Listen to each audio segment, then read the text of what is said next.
We generally talk about the parsha. One cannot not speak about the time of year.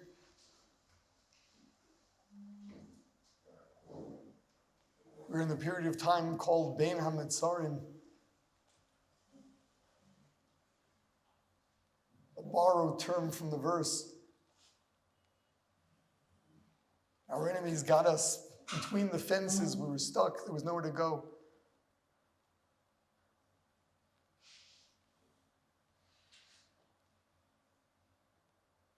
The time of year we commemorate the destruction.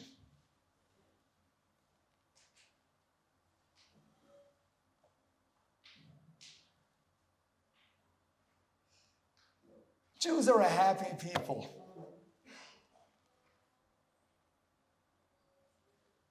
We see happiness as an obligation. We see it as a way of life.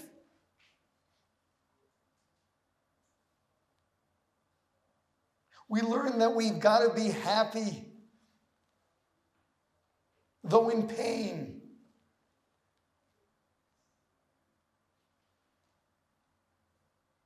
So why do we choose to mourn? Why do we have to relive year after year destruction of the temple? Besides, what's this temple business?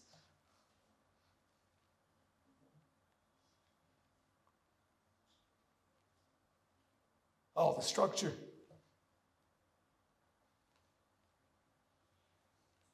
I don't know. I know what style of architecture you appreciate most. The model on the roof. At least that's what the second temple looked like.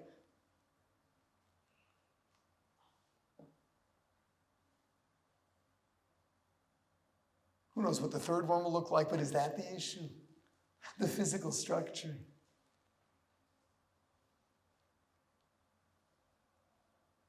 Go even further. This is a bit embarrassing, but most of what they did in the temple was brought sacrifices. Let's be honest. We don't have a clue as to what that is about, and we feel rather uncomfortable about it. And I can't say that I'm going to be able to explain to you why we spend days mourning the fact that we can't slaughter animals and put them on the altar.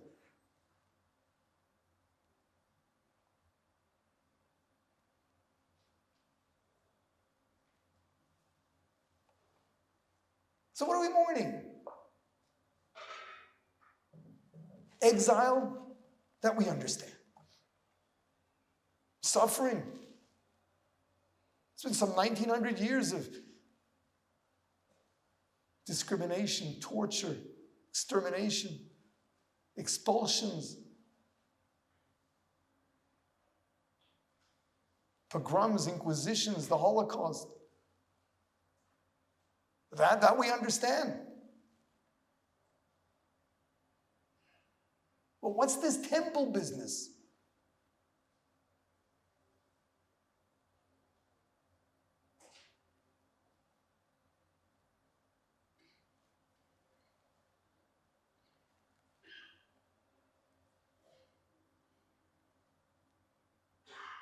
So we learn that in the temple there were lots of miracles. There were miracles. Okay.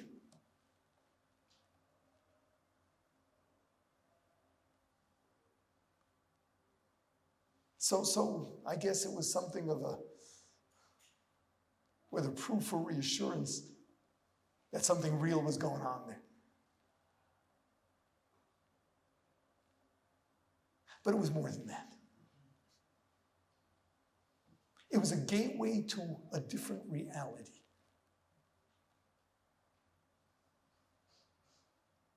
Not to the world of miracle where, wow, look what we can do. But a reality that went way beyond physicality.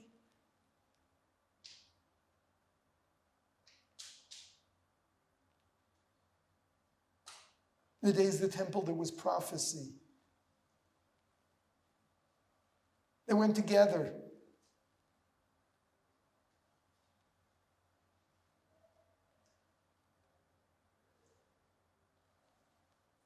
There was direct prophecy.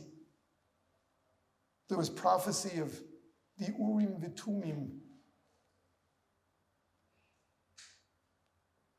where the high priest with his ornamental clothing would stand, be asked questions, and letters would light up with the answer. It was a different world.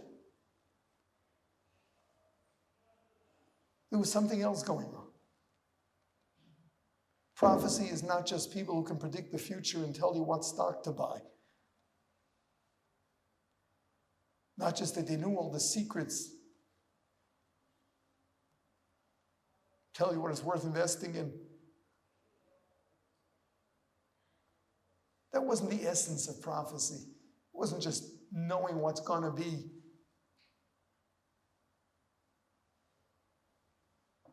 It's the level of prophecy. It's a different reality. The world is in so much darkness because we have a hard time seeing past the physical. There's a different reality that was cleared.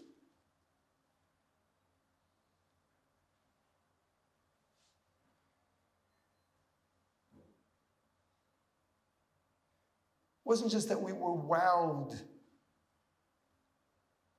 by the unexplainable. We were taken into that world. We were introduced to a world that's real, not physical.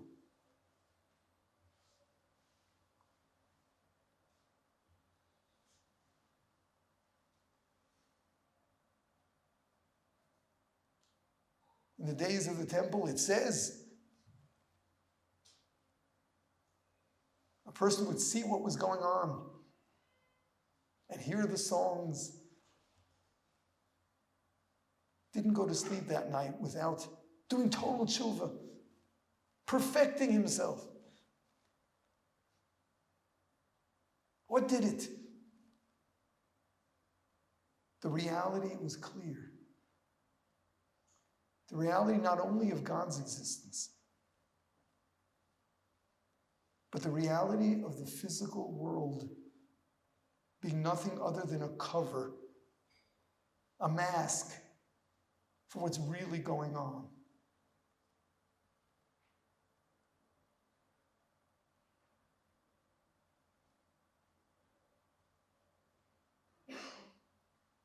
And then all the festivals, the entire Jewish nation came up to Jerusalem. So difficult to imagine what that looks like.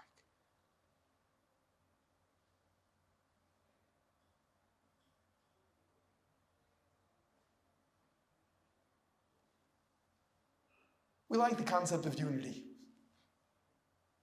You know what we like about unity? Let's be honest. Strife makes us feel uncomfortable. Unity to us means no fighting. No one getting killed, no one getting hurt.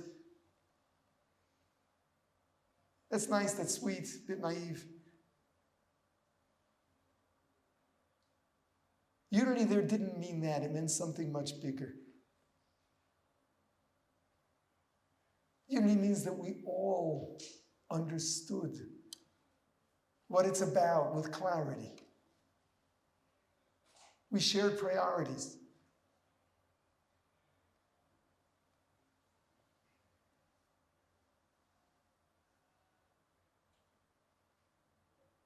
We miss the clarity.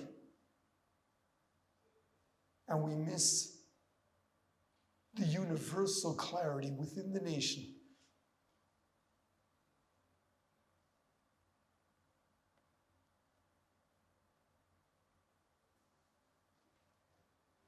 That's what we lament.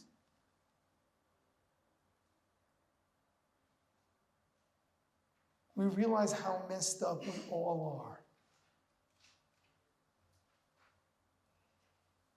All of us. So much confusion. We have our good moments and we have our rotten moments. We have our good side.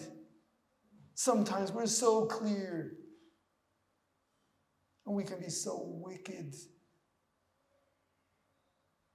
And we can be so silly. And we do things that are insane.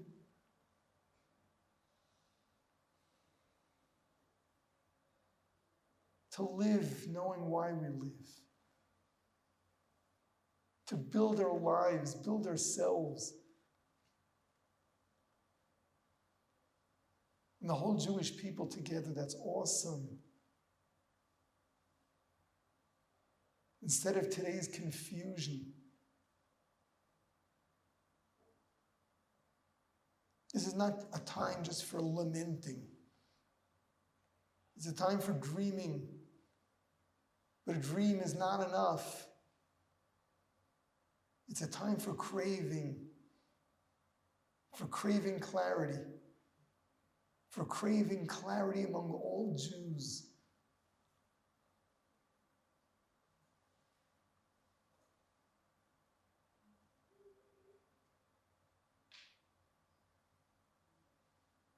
We need this time of year. We need to know what's possible. We need to know what it is that we're aspiring towards. And we need to feel how much we need it.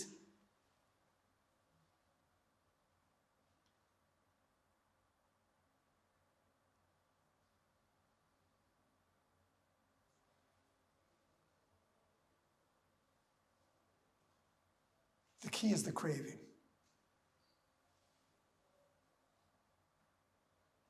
Feel what we're missing. On a personal level, every one of us. Feel how much you want to be clear.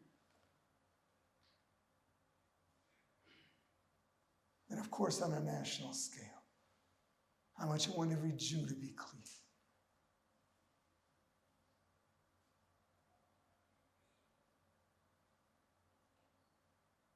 How do you know you're really craving it? If you do something about it. How do you know if this season was effective for you? If you're more committed than ever to attaining that clarity and doing your share to see to it that every other Jew does too. Otherwise, it's just another one of those holidays. You did the traditional thing, you mourned a little, and it did nothing for you. Crave, feel the void.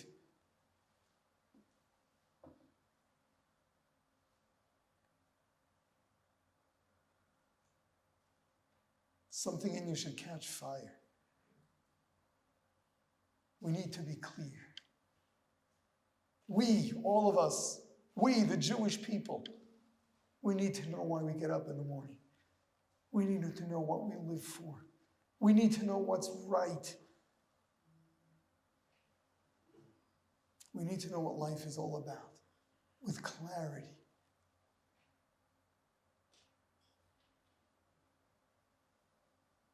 We need it, but badly. In honesty, in all honesty, this is the most important issue that should be in our minds.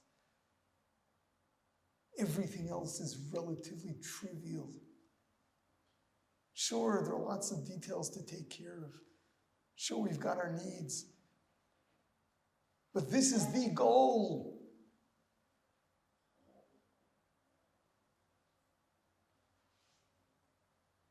So maybe read up a little. Maybe think a little. And crave the clarity. Crave it for all of the Jews. And then see what you can do about it.